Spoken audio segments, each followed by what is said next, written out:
My Canon 80D took a tumble into the water, completely submerged. I guess now I get to find out if the weather sealing's any good on this camera. That clip was taken from my last video in which I was out testing and talking about the benefits of using polarizing filters and ND filters. I was testing them out, taking photos of waterfalls, and it's a good video. It's worth checking out. I'll put a link up here. But there was some drama on the day because sadly I managed to drop my Canon 80D into the water. Now this camera was completely submerged for a good few seconds, so as soon as I could grab it out of the water, I whipped out the battery and undid all the ports to try and get all the moisture out.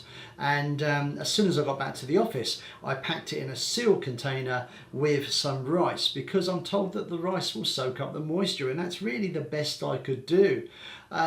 In the video I unpacked the camera, and sadly the camera did not work.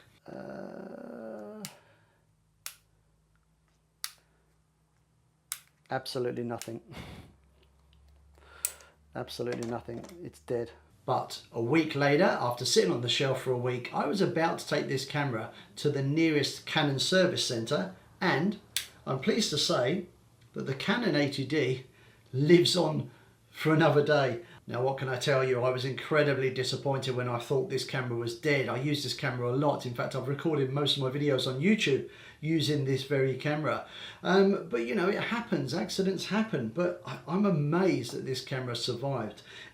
It's incredibly well built. It is weatherproofed. It's got weatherproof sealing, which does not mean it's waterproof. It's certainly no GoPro, so this camera was never intended to be submerged in water.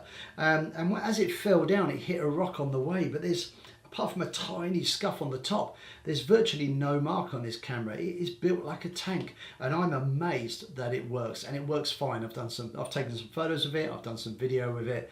And what can I say but well done, Canon. You make a great camera. So my Canon 80D lives on for another day, and I just wanted to put this quick video out there because I've had loads of people, especially on Instagram, asking me, how's the camera, is it working, you know, what's next. So there you go, a very short video. Back on track this week. Last week I was updating the Photogenius website, so I got a bit behind with my videos, but this week I'm back on track. So thanks for watching. See you soon.